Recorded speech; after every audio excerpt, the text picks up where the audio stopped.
Everyone, आप सभी का स्वागत है मेरे यूट्यूब चैनल में। देखो यार, आज हम बात करने जा रहे हैं दुर्गामती नाम की फ़िल्म की, जो जस्ट रिसेंटली अमेजॉन प्राइम में रिलीज़ हुई है। ये एक्चुअली एक तरह की हॉरर थ्रिलर टाइप की फ़िल्म है, जो आप सभी को एक बार तो भी ज़रूर वॉच करनी चाहिए। एक्चुअली ये जो फिल्म है, ये तेलुगु फिल्म बगमती इस फिल्म की एक रीमेक फिल्म है, जिसमें मेन लीड में हम भूमि पेडनेकर मैम और अर्शद वारसी सर को देखने वाले हैं।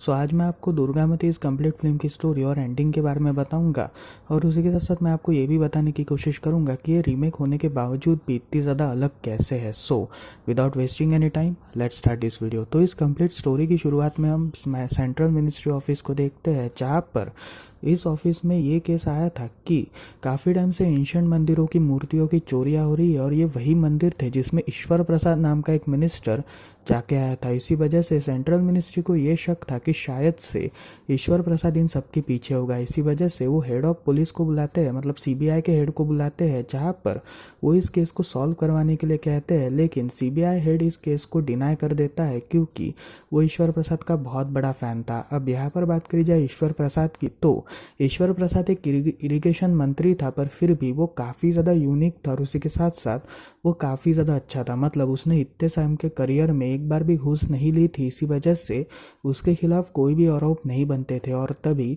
ये काफ़ी ज़्यादा एक तरह का डिसेंट टाइप का पॉलिटिशियन था। और इस मुद्दे पर उसने ये आश्वासन दिया था कि अगर 15 दिन के अंदर अंदर उस चोर को नहीं पकड़ा गया तो वो अपने पद से इस्तीफा और उसे असद पॉलिटिक्स से संन्यास ले लेगा। इसी वजह से जल्दी से जल्दी उस चोर को पकड़ा जाए। अब यहाँ पर सेंट्रल मिनिस्ट्री जो थी, वो इस बात से थोड़ी बहुत अड़ंगे में आ जाती है, क्योंकि वो नहीं चाहती थी कि एक गरीब शेतकरी का बेटा उसकी पद ले ले। एक्चुअली वो नहीं चाहते थे कि कोई गरीब इंसान मुख्यमंत्री के पद ले ले। इसी वजह से वो सीबीआई के हेड को ये कहना चाहते थे कि अगर ईश्वर प्रसाद की लगाम उनके हाथों में आ गई तो काफ़ी ज़्यादा अच्छा होगा। लेकिन सीबीआई का हेड ईश्वर प्रसाद का खास था, इसी वजह से वो इस केस से डिनाई कर देता है। इसी वजह से इस केस की कमान सप्तषी नाम के एक पुलिस सीबीआई ऑफिसर को दिया जाता है, जो अपनी एक टीम बनाते हैं। और तब ये टीम पूरे प्लान के बारे में डिस्कस कर रहे थे। अब यहाँ पर इस टीम में अभय नाम का भी एक एसीपी शामिल था, जिसके भाई की हत्या कुछ सालों पहले चंचल नाम की एक लड़की ने करी थी। एक्चुअली चंचल ईश्वर प्रसाद की सबसे खास असिस्टेंट थी। इसी वजह से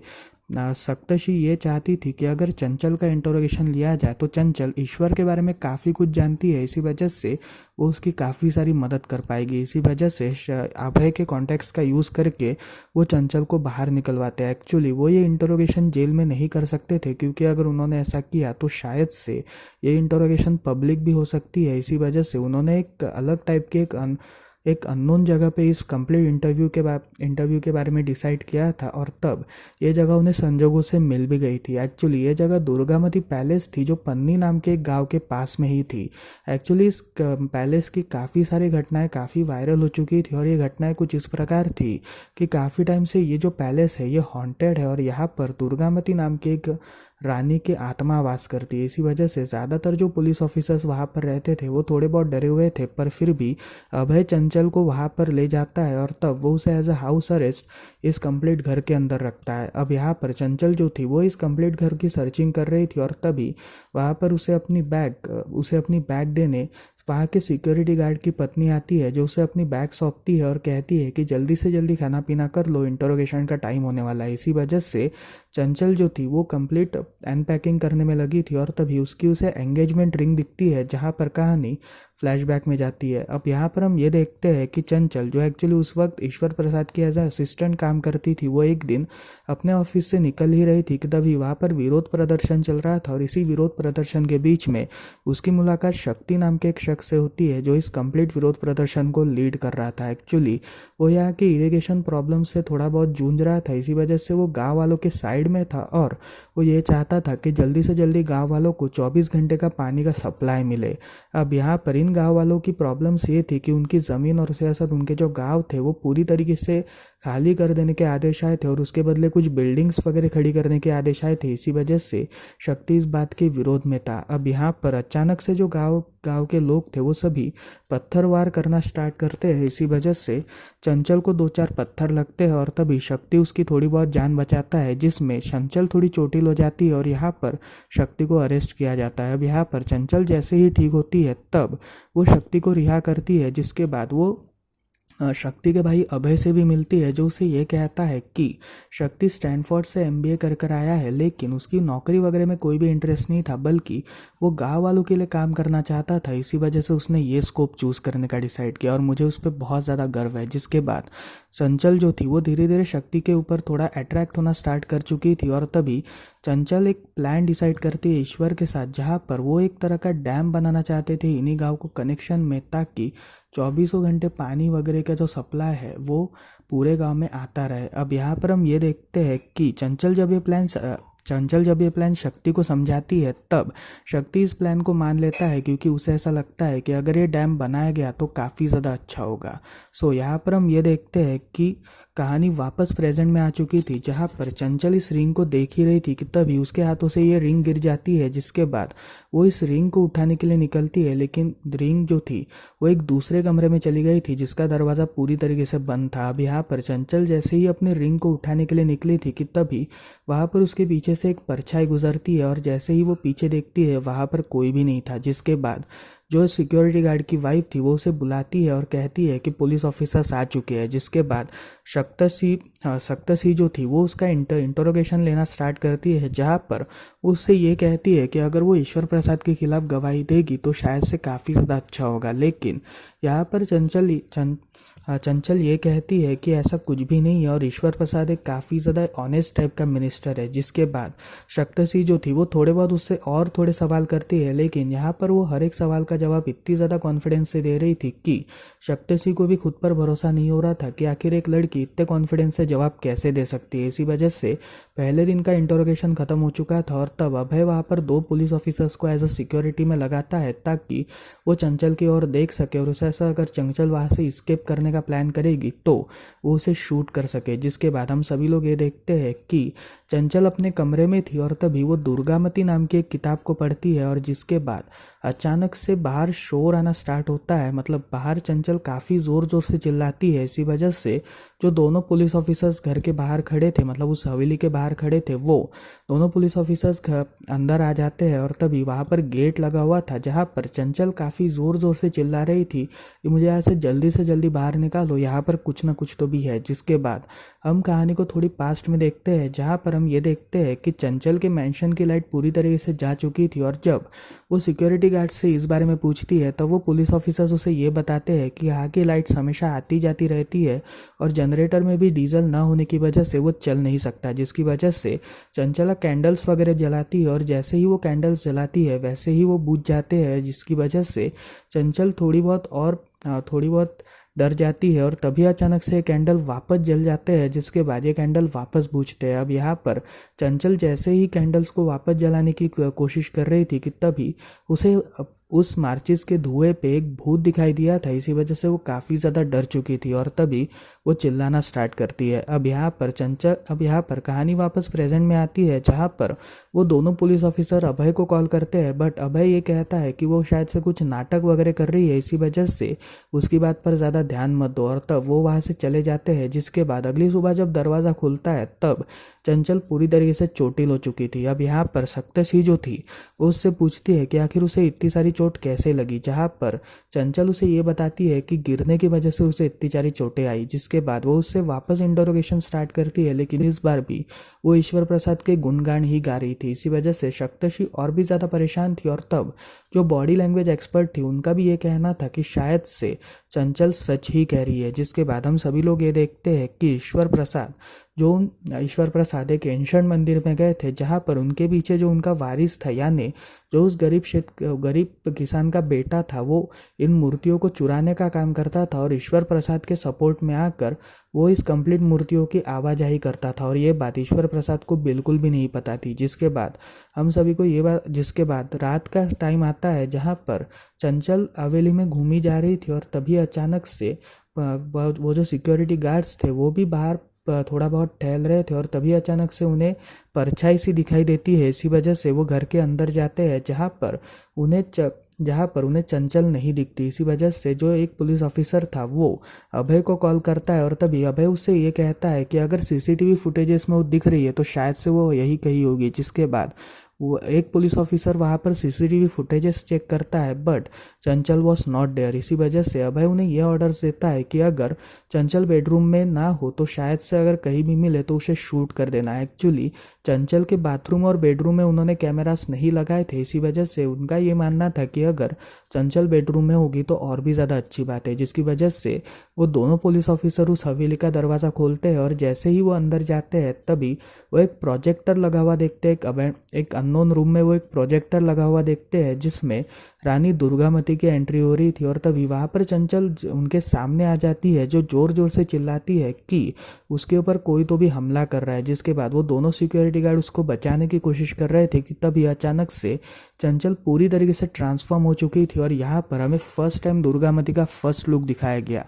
जिसके बाद दुर्गामती जो थी वो काफ़ी ज़ोर ज़ोर से चिल्ला रही थी और कह रही थी कि मैं इस लड़की को हमेशा हमेशा के लिए ख़त्म कर दूंगी, इसी वजह से तुम्हें कुछ भी कर कर इस लड़की को तुम अब बचा नहीं सकते। जिसके बाद वो उन दोनों सिक्योरिटी गार्ड्स के ऊपर भी हमला कर देती है और जब ये हमला वगैरह चल रहा था तभी वो दोनों सिक्योरिटी गार्ड्स वहाँ से भाग जाते हैं, जिसके बाद चंचल भी बेहोश हो जाती है। अब अगली सुबह जब सप्तषी को इस बारे में पता चलता है तब वो अगले दिन का इंटरोगेशन लेती है, जहाँ पर वो चंचल से ये सवाल करती है कि आखिर ये इरिगेशन प्लान था क्या, जहाँ पर चंचल उसे ये बताती है कि एक्चुअली ईश्वर प्रसाद काफ़ी टाइम से एक डैम बनाने की कोशिश कर रहे थे जिससे गाँव वालों को 24 घंटे पानी और बिजली की कमी बिल्कुल भी नहीं रहेगी और ये सप्लाई 24 घंटे रहेगा। इसी वजह से वो ये सब कुछ ट्राई कर रहे थे ताकि जितने भी गरीब लोग हैं उन सभी को पानी वगैरह मिल सके और उसी के साथ साथ वो एक लग्जरी लेवल की लाइफ जी सके। इसी वजह से वो ये सारे काम कर रहे थे और इन सारे गाँव वालों को निकाल कर वो यहाँ पर काफ़ी बड़े बड़े अपार्टमेंट्स क्रिएट करना चाहते थे। अब यहाँ पर हम ये देखते हैं कि चंचल की हालत ठीक ना होने की वजह से सप्तषी उस दिन का इंटरोगेशन रोक देती है और तब साइकेट्रिस्ट को बुलाया जाता है, क्योंकि काफ़ी सारे जो पुलिस इंस्पेक्टर्स थे वो ये कंप्लेंट कर रहे थे कि शायद चंचल के अंदर दुर्गामती की आत्मा चली गई है। इसी वजह से साइकेट्रिस्ट को बुलाया जाता है और जब साइकेट्रिस्ट उसका इंटरव्यू लेता है तभी अचानक से साइकेट्रिस्ट दुर्गामती को चिढ़ाने की बातें वगैरह करता है। इसी वजह से दुर्गामती का रूप वापस चंचल के अंदर आ जाता है। लेकिन यहाँ पर साइकेट्रिस्ट का ये मानना था कि शायद से वो मल्टीपल पर्सनालिटी डिसऑर्डर से गुजर रही है। और अगर आप सभी को मल्टीपल पर्सनालिटी डिसऑर्डर के बारे में नहीं पता तो मल्टीपल पर्सनालिटी डिसऑर्डर एक ऐसी साइकोलॉजिकल बीमारी है जिसमें एक शरीर के अंदर दो लोग वास करते हैं, यानी एक बंदा दो पर्सनालिटीज में जी रहा है, उसे हम मल्टीपल पर्सनालिटी डिसऑर्डर कह सकते हैं। और यही सिमिलर केस हमें भूल भुलैया इस फिल्म में दिखाया गया था। सो यहाँ पर हम ये देखते हैं कि साइकेट्रिस्ट दुर्गामती से ये सवाल करता है कि आखिर वो चंचल के बॉडी में कैसे आई, जहाँ पर दुर्गामती उसे ये बताती है कि जब वो अपने राजपाट संभाल रही थी तभी बाज नाम का एक शख्स था जो उसका सेनापति था, वो उसके काफ़ी करीब आ चुका था और वो उसकी अच्छाई को देख के काफ़ी इम्प्रेस हो चुकी थी। इसी वजह से उसने उसे काफ़ी हायर पोस्ट दी थी। लेकिन यहाँ पर बाज अपनी असली रूप दिखाना स्टार्ट कर दिया था। इसी वजह से उसने धीरे धीरे गाँव वालों को दुर्गामती के खिलाफ भड़काना स्टार्ट किया था और गाँव में अलग अलग भ्रांतियाँ फैलाना स्टार्ट किया था। और जब ये बात मुझे पता चली थी तभी मैंने बाज को रोकने की कोशिश करी थी, लेकिन बाज ने मुझे सुसाइड अटेम्प्ट करवा कर पूरी तरीके से मार डाला। इसी वजह से मैं बाज से बदला लेने आई हूँ। अब यहाँ पर हम ये देखते हैं कि साइकेट्रिस्ट इस बात को मान रहा था कि ये मल्टीपल पर्सनालिटी डिसऑर्डर का केस है, इसी वजह से बाकी कुछ भी नहीं है। जिसके बाद वहाँ पर त्रांत्रिक की भी हेल्प ली जाती है, क्योंकि जो पुलिस ऑफिसर्स थे वो सब ये कहते हैं कि अगर त्रांत्रिक की हेल्प लिए जाए तो काफ़ी ज़्यादा अच्छा होगा। इसी वजह से त्रांत्रिक की हेल्प ली जाती है और तब त्रांत्रिक जो था वो दुर्गामती पैलेस पर एक शिवलिंग मतलब एक शिव का कड़ा रखता है और तब वो अभय से ये कहता है कि अगर ये शिव का मणि अगर काला रंग में ट्रांसफर हो गया तो शायद से यहाँ पर भूत का वास है। और उसी के साथ साथ वो चंचल के बेडरूम के नीचे एक पानी का घड़ा रखता है और कहता है कि अगर ये पानी का घड़ा पूरी तरीके से सड़ गया और उसमें से बदबू आना स्टार्ट हो गई तो शायद से यहाँ पर भूत का वास है। जिसके बाद वो वहाँ से चले जाता है थोड़ी बहुत पूजा वगैरह करके। अब यहाँ पर अभय जो था वो अपने भाई के मौत के केस के ऊपर डिस्कशन कर रहा था और तभी जो लॉयर्स थे वो ये कहते हैं कि एक सेल्फ डिफेंस एक्ट था, इसी वजह से उसके ऊपर यानी चंचल के ऊपर कोई भी सज़ा नहीं बनती। अब यही पर ही कहानी पास्ट में जाती है, जहाँ पर हम ये देखते हैं कि इस डैम के प्रोजेक्ट का जो मेन मेन लीड था वो चंचल को बनाया गया था, क्योंकि ईश्वर प्रसाद ने पर्सनली उसका नाम सजेस्ट किया था। और जब शक्ति सारे गांव वालों को गाली वगैरह कर रहा था, तभी उसे ये बात रियलाइज होती है कि सारे गांव वालों को कैश में पेमेंट करी गई है, ना कि उनके बैंक अकाउंट में ये पेमेंट जमा हुई है। इसी वजह से वो इरिगेशन काउंटर में जाता है, जहाँ पर वो इरिगेशन ऑफिसर को पूरी तरीके से पेलता है। और तभी वो इरिगेशन ऑफिसर चंचल को कॉल लगाता है, जिसके बाद चंचल वहाँ पे आती है और तब वो शक्ति से पूछती है कि आखिर ये सब क्या चल रहा है। जहाँ पर शक्ति उसे ये बताता है कि उसका तुम लोग कितना फ़ायदा ले रहे हो, मतलब तुम भोले भाले गाँव वालों का इस कदर से फ़ायदा लोगी, इस बारे में मैंने सोचा भी नहीं था। और तभी वो उसके ऊपर हमला करने ही जाता है कि तब तक चंचल उसके ऊपर शूट कर देती है। और ये एक्ट सेल्फ डिफेंस का था, इसी वजह से चंचल के खिलाफ कोई भी आरोप नहीं बनता। अब यहाँ पर अभय जो था वो काफ़ी ज़्यादा नाराज़ हो चुका था और वो चंचल को मारने के लिए निकला था। इसी वजह से उसने चंचल को मारने से पहले सारे सीसीटीवी कैमरास को बंद कर दिया था। और जैसे ही वो चंचल को मारने के लिए जाता है, तभी चंचल जो थी वो काफ़ी ज़्यादा वियर्ड पोजीशन में थी, जहाँ पर चंचल को देख के ऐसा लग रहा था कि शायद से वो पजेस्ड हो चुकी है। अब यहाँ पर चंचल खुद के ऊपर ही हमले वगैरह कर रही थी, जिसकी वजह से अभय उसे रोकने की कोशिश करता है, लेकिन दुर्गामती जो थी, जो दुर्गामती की आत्मा चंचल के अंदर थी, वो उसे वहाँ से उड़ा देती है, यानी उसे मार देती है। जिसके बाद वो खुद को ही आग लगाने का प्रयास करती है, लेकिन अभय जो था वो कैसे तो भी कोशिशें कर चंचल को बाहर लेकर आता है। जिसके बाद वो साइकोलॉजिस्ट की सजेशन लेकर उसे वापस पागल खाने में डाल दिया जाता है। और यह एक सारा पुलिस वालों के सामने हुआ था। इसी वजह से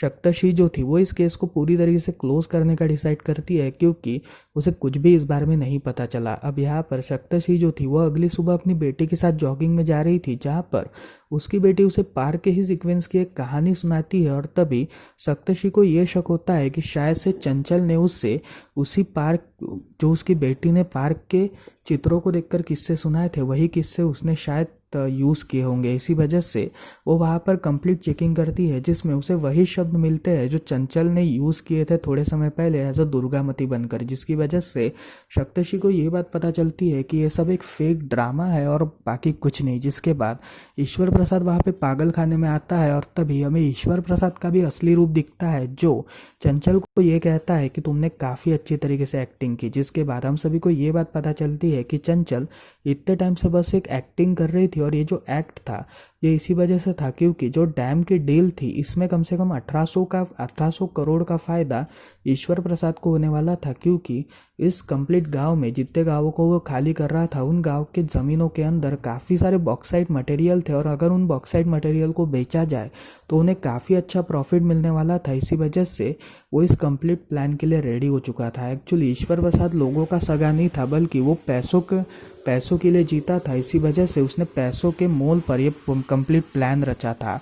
अब यहाँ पर वो चंचल को ये कहता है कि अगर वो उसे 300 करोड़ रुपए दे देगा, मतलब अगर ईश्वर प्रसाद 300 करोड़ रुपए चंचल को दे देगा, तो शायद से वो अपने बयानों को चेंज कर सकती है। इसी वजह से ईश्वर ने अपनी कुछ कॉन्टैक्ट्स, जो एक्चुअली पहले जिस सीबीआई ऑफिसर से ये केस लड़ने को कहा था, वही सीबीआई ऑफिसर उसे ये कहता है कि सीबीआई उनके ऊपर वापस कार्रवाई करने वाली है। इसी वजह से वो चंचल के साथ ये प्लानिंग करते हैं, और तभी वो चंचल को इस कंप्लीट डील में 300 करोड़ का फ़ायदा करवाते हैं। इसी वजह से चंचल इस बात को मान जाती है और वो उनके लिए एक कंप्लीट प्लान रचाती है, जिसकी वजह से ये प्लान पूरी तरीके से सक्सेसफुल हो चुका था। अब यहाँ पर सप्तषी जो थी वो सारे पुलिस ऑफिसर्स और सारे पुलिस टीम को कॉल कर चंचल को पकड़ने के लिए निकलती है, ताकि वो चंचल को पकड़ सके। अब यहाँ पर ईश्वर प्रसाद जो था वो चंचल से साइन करवाता है, जिसमें उसके डैम के वगैरह पेपर्स थे, जिसमें चंचल की ही साइन रिक्वायर्ड थी। लेकिन यहाँ पर चंचल जो थी वो दुर्गामती की साइन कर देती है। जिसके बाद चंचल अपना राज बताती है कि एक्चुअली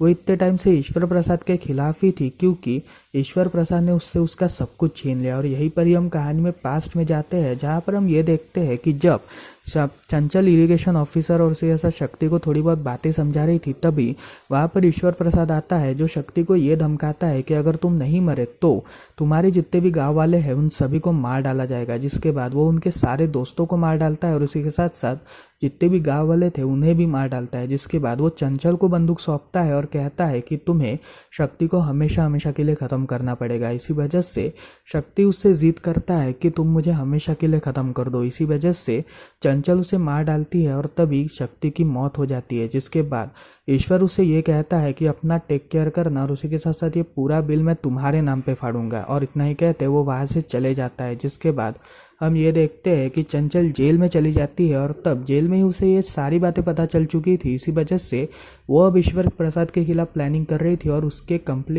उसके शर्ट के एक बटन पर कैमरा इम्प्लांट था। इसी वजह से उस कैमरा से ये सारी बातें रिकॉर्ड हो चुकी थी और ईश्वर प्रसाद पूरी तरीके से एक्सपोज हो चुका था। इसी वजह से ईश्वर प्रसाद की सीट और उसे ऐसा जो उसके लोगों का सपोर्ट था वो भी उसके हाथ से चला गया था। और तब वो काफ़ी ज़्यादा नाराज़ होता है, जिसके बाद वो अपनी गन निकालता है और तभी चंचल उसे ये कहती है कि एज अ एक्सीडेंट मैं तुम्हें अभी के अभी मरवा सकती हूँ। और इतना ही कहते वो ईश्वर प्रसाद की बंदूक से अपने आप को शूट करती है हाथ पर, जिसके बाद वहाँ पर अभय भी आ जाता है जो ईश्वर प्रसाद को शूट कर देता है। अब यहाँ पर कहानी थोड़े हफ्ते बाद शिफ्ट होती है, जहाँ पर शक्ति के ऊपर मतलब शक्ति के नाम का एक ट्रस्ट फंड चंचल निकालती है और इस ट्रस्ट फंड में पूरी तरीके से ईमानदारी से काम होने वाला था। एक्चुअली ये ट्रस्ट फंड गांव वालों के लिए निकाला गया था।